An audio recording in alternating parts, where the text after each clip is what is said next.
A Cougar's ego threatens to undermine Matthew Stafford's career. The Clippers slide 2 deals in just before the NBA trade deadline, and with 3 weeks to go before MLS season, we take a look at potential breakout players for both the Galaxy and LAFC. Good morning. I'm James. This is your daily dose of sports and snark for the greatest sports city in the world, Los Angeles. This is the faithful Angelenos morning report. It's February 7th, 2025. By the time you see this clip, I'm going to be on a plane heading home for work. Hopefully it doesn't crash. Maybe we've gotten past all that. Now, if you like being in the know about LA sports, clickety-clack the like button. Clickety-clack the subscribe button. There's a notification bell. Hit that. It'll let you know when we drop new content.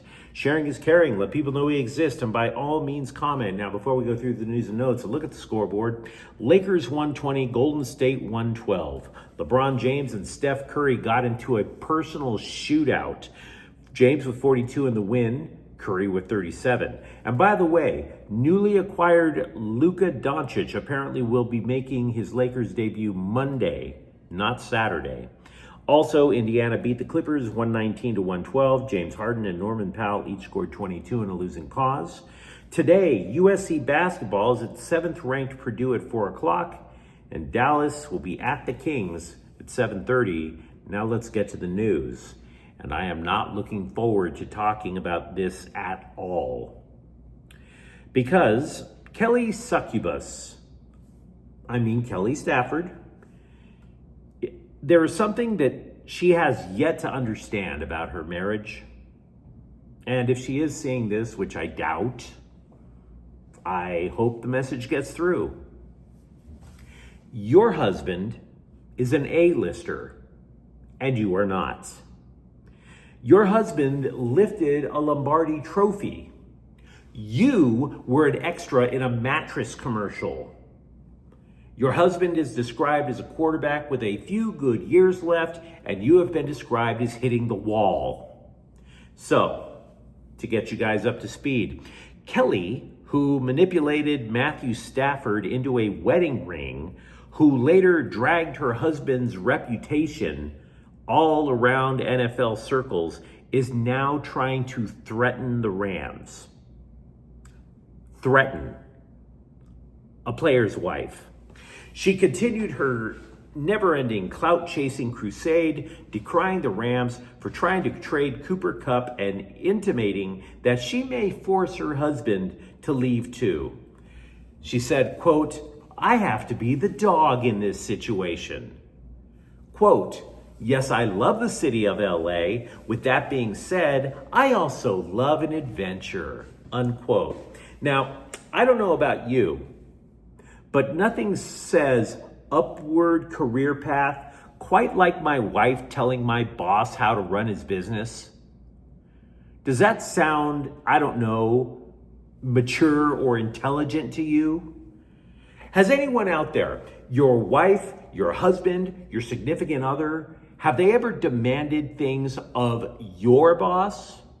For that matter, have you ever demanded things of your significant other's boss? Of course not.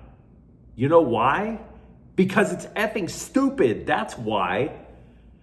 Now, this isn't even the first time that she's jerked with the Rams on her dopey little podcast. And trust me, I own a dopey little podcast too. I get it. She aired the dirty laundry of the Rams locker room in one episode. Thanks for that. Then she emasculated her husband by describing how she trapped him in a relationship when they were both in college. When does this woman stop trying to exploit the people in her life? I mean, I'm skeptical Stafford is going to leave LA. I really am. But this needs to be addressed. Kelly Cougar, the dog in this situation, if you don't zip it, FAFO, for unfortunately your husband, FAFO.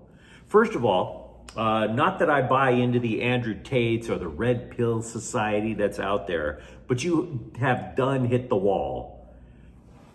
You're no longer the cheerleader in the little skirt for Georgia trying to cause drama in the Bulldogs locker room back in the day. Dudes ain't falling over themselves to hook up with you. You're 35. Grow up. Grow the hell up.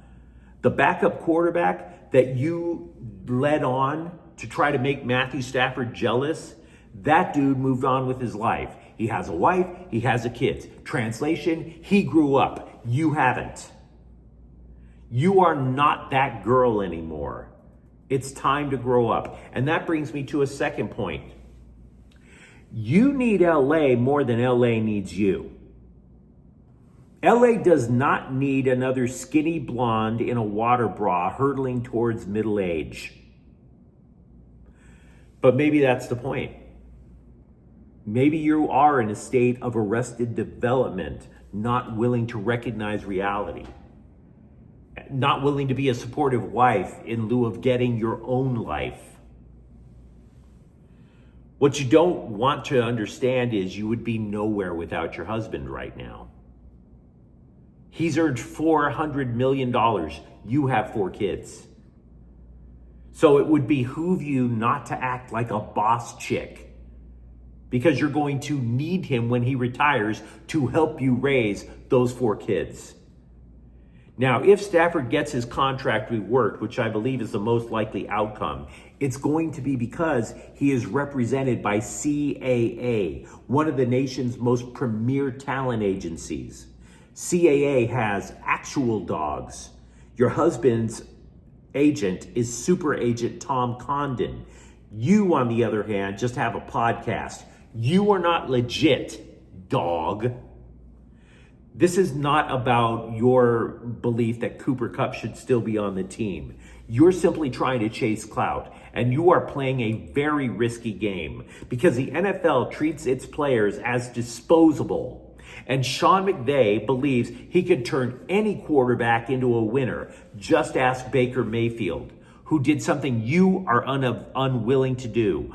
Baker Mayfield humbled down and reaped the rewards. The Rams have replaced Aaron Donald, arguably the greatest defensive lineman in the history of the NFL, and they did it in one offseason. They replaced Jalen Ramsey, didn't miss a beat, and you're acting like you think your husband is irreplaceable? The Rams were perfectly willing to trade away a good starting quarterback in Jared Goff and add draft picks on top of it just to land your husband in the first place.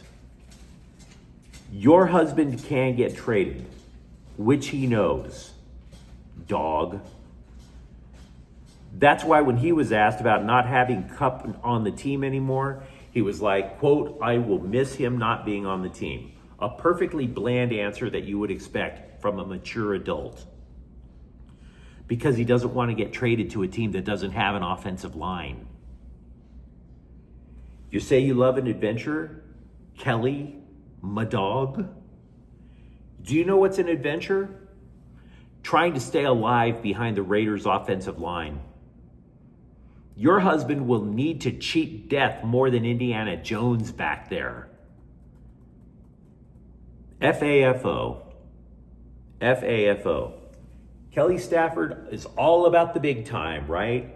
Such a big time player. You know a city that's big time? You know a city that needs a quarterback?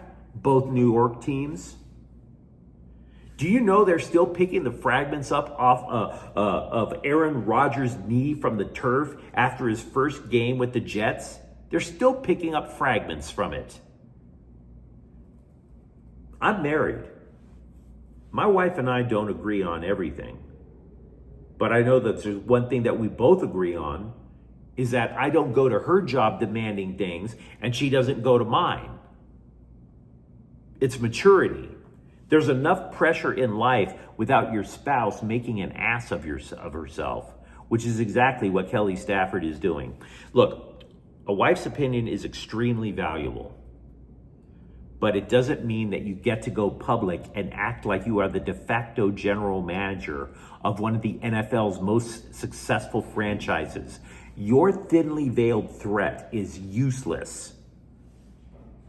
And to the wider point, guys, Kelly Stafford is a case study that even if you are a Super Bowl winning quarterback, you can marry a legitimately bad woman. I'm not anti-marriage, but choose wisely. Because it's no wonder that broad got booed out of Detroit. And that's the memo. The Clippers and not the Lakers made last-minute deals on Thursday's NBA trade deadline. They're not blockbusters, but they are attempts at solving problems, so you give them credit for that. They acquired guard Bogdan Bogdanovic and a couple of second-round picks from Atlanta in exchange for the rarely used guard Terrence Mann and the super-duper rarely used guard Bones Highland. Now, Bogdanovic is 32. Right now, he's not having a particularly strong year, but just last year, he was a candidate for Sixth Man of the Year in the NBA. He's a career 43% shooter. That includes 38% from three-point range. So if they could get him to recapture anything like that, it's going to be a win. Because you could easily just plug him in whenever James Harden or Norman Powell need a rest. The Clippers had already tried multiple options at backup guard. They tried Highland. They also tried Kevin Porter and then said to hell with it and sent him off to Milwaukee for some dude named Marjan Beauchamp. Now, I have to be real with you. I don't know a damn thing about Marjan Beauchamp. What I do know is when the Clippers acquired Porter, they added a guy who in his NBA career was arrested multiple times, including in a domestic violence case. Berating team employees, berating coaches when he was at other teams. To put it charitably, not a pleasant guy. Now, we recapped the Lakers' trade deadline moves yesterday. They got as many as 3 starters as a result of trades within the last month. The Clippers also made 3 deals, and like I said, it was all about solving problems. Getting PJ Tucker's contract off the books, and then finding a viable option at backup guard. It's not as electrifying as the Lakers, but those aren't bad ideas. A scribe for MLSsoccer.com wanted to give us potential breakout players for the upcoming season. Fans of your 6-time MLS Cup champion Galaxy already knew about their so-called breakout candidate. Amiro Garces, he already broke out.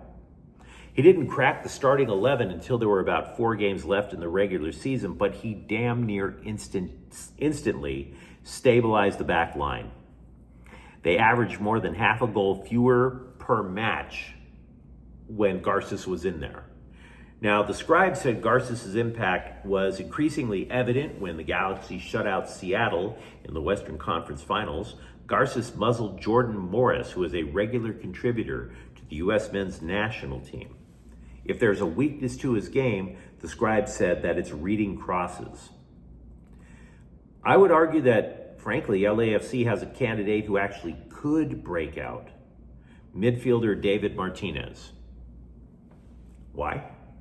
Because if Martinez's time does increase, it's because he would be stepping in for somebody who was already established and left the team. In other words, Martinez would have actual shoes to fill. Now, Martinez might wind up being the replacement for Mateusz Bogusz, who transferred after scoring 20 goals last year. Martinez scored 5 goals with 3 assists in 600 minutes, so that's pretty doggone solid production. Moreover, late Thursday, LAFC announced another midfielder, Lewis O'Brien, is headed back to Swansea FC over in England. So there's multiple chances for Martinez to get legit playing time.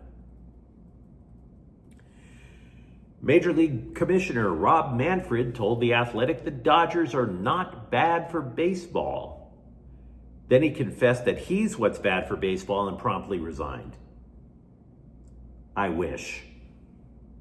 It's way past midnight. I'm starting to hallucinate. But anyway, you let me know what you think in the comments thread. Talk to me. Do you believe Matthew Stafford is going to stay? And for that matter, do you believe maybe that his family ought to let the paid professionals renegotiate his contract? For that matter, if you're a Clippers fan, how optimistic are you after the trade deadline? And if you enjoyed the content, don't forget to subscribe to Faithful Angelenos. We talk LA sports every single day. Thank you for watching. I'm James. We'll be back tomorrow. Faithful Angelenos is a Kian Cortel Queso production. Take care.